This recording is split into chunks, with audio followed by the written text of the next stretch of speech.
say of what I really am. You'll see. Hey Best Pally, I'm Allie, and today I'm going to attempt to make Nickelback good. That is a tall order. This is actually something I really want to do because I need to know, is it possible for me to save the perpetual cultural joke that is Nickelback and make their garbage catchy? Can it be done? I haven't picked a song yet, so now it's time to listen to some Nickelback, one of their more popular ones. Actually, they're all popular, which is alarming. Wow.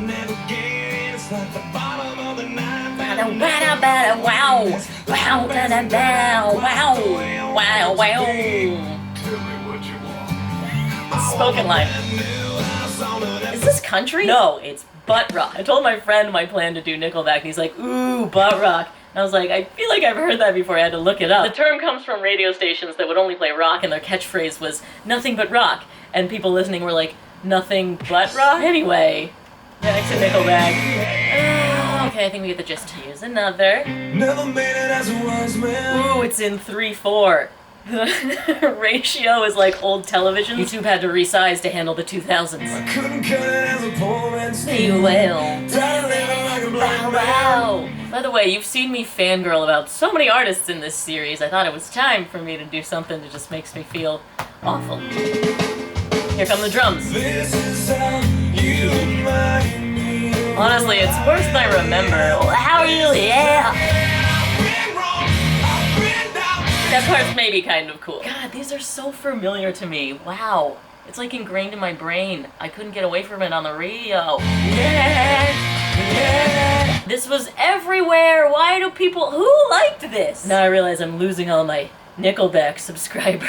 All my pallies that are way into Nickelback are just really alienated with this one. I'm really blowing it. So I definitely know this one. The birth control that goes on. This one's pretty catchy. Now here's what we were actually looking for. Look at this photograph.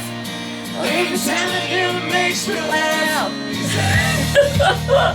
Man, you know, just like when you write a butt rock song about nostalgia. Again, who is the audience? Who is like, yeah, sweet jam. That's what I'm into. God, that opening line though, it's so iconic. Look at this photograph. Look at this procreate. Look at this slow-mo laugh.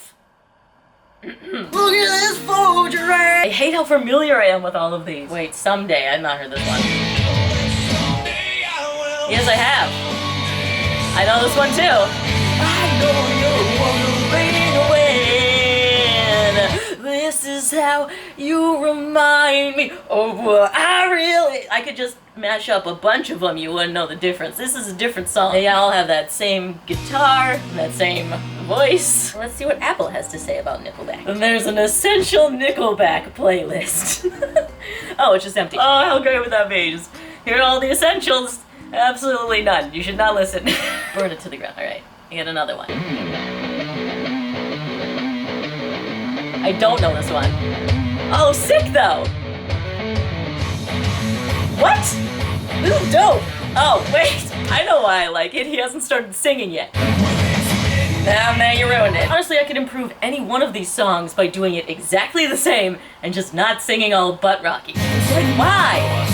This was on the radio a ton, like everyone heard it. Why did we pick them? Why did we say this is what should be big? How many of you are musicians? You should be. Why them? Oh, I know why. It's because the lead singer is so good looking. None of this makes sense.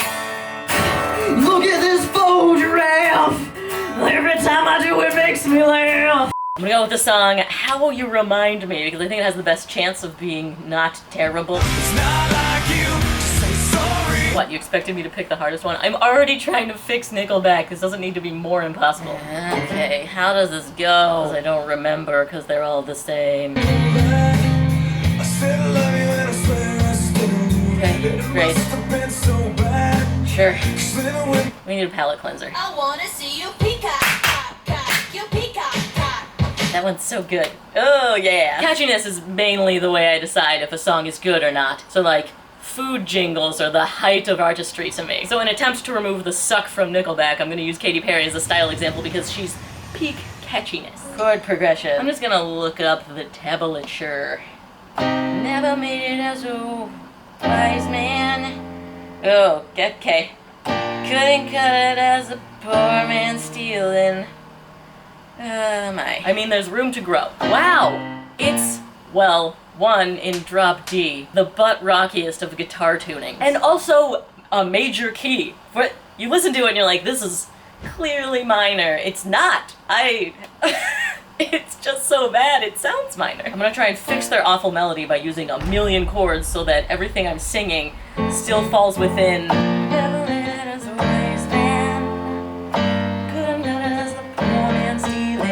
Okay, yeah!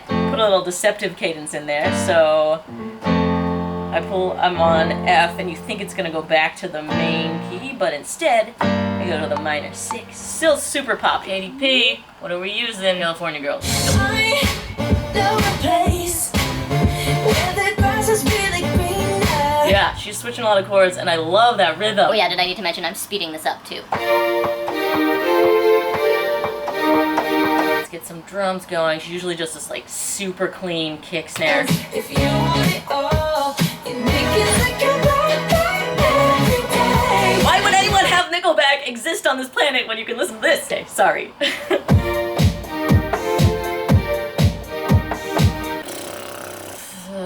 Birthday does have guitar, and I've been listening through.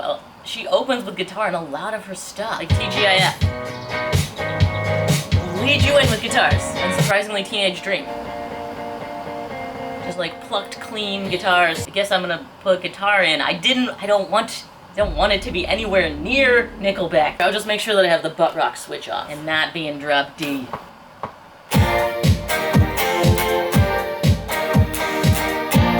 Alright, verse is ready to go. I'm gonna say so far not too bad. I'm not even gonna stay hopeful, I'm just gonna keep pushing through. Now, pre-chorus time. Oh, it's the yeah, no, yeah. Really glad I get to work with that. I actually love what Katy Perry does with her pre-choruses, like, all the time. She'll land and stuff will just die out, and then her voice takes over and builds up into just, like, explosion of an epic, shimmering, clean, amazing chorus. Walking on Air is a great example. Here's the verse. And everything dies, it's just her singing. And you can tell that something's coming.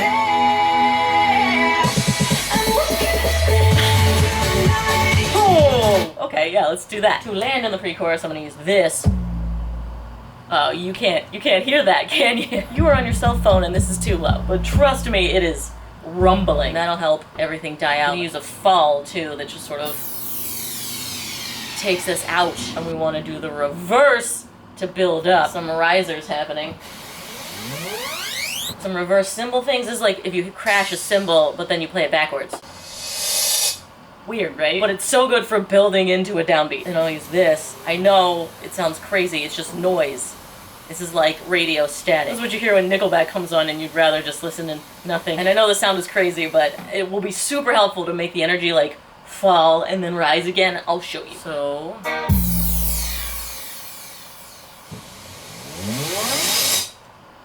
that's what I'm talking about. And she does that kind of stuff all the time. Like her transitions are just so moving because of that. Alright, let's pull it back and add in some strings.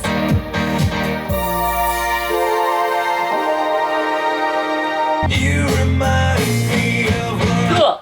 So if I was trying my best not to be annoyed, I am now. They do 6 measures. That's stupid. I want 2 or 4. This is how you remind me. I actually like that part way better. You remind me.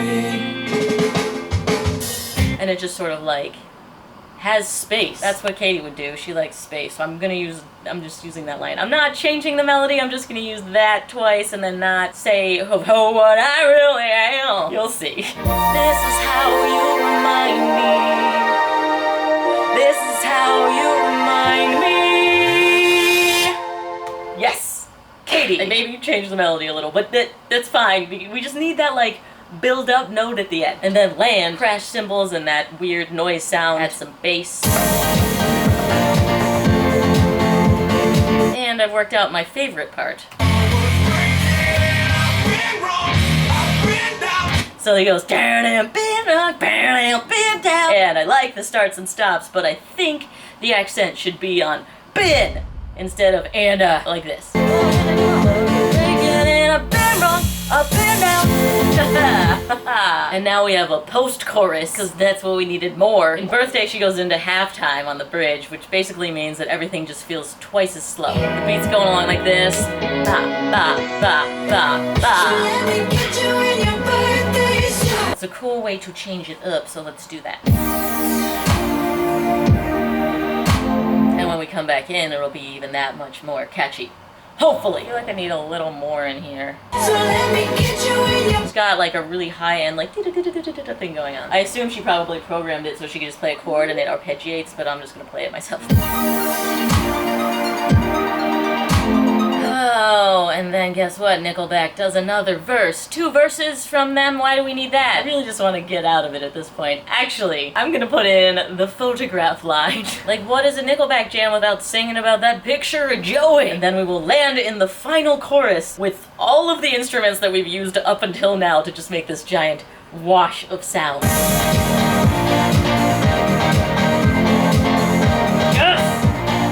And I will sing some crazy soaring vocals over the top, I guess. That's definitely a part of her thing, like in Firework, where it's just this soaring line that sounds like improvised over top of the melody and then probably some harmonies underneath it. I will attempt to do that. I mean, hey, at least it's not how Nickelback did it. So is this series just me attaching things to my boobs? No, it's just that Katy Perry and Lady Gaga did it.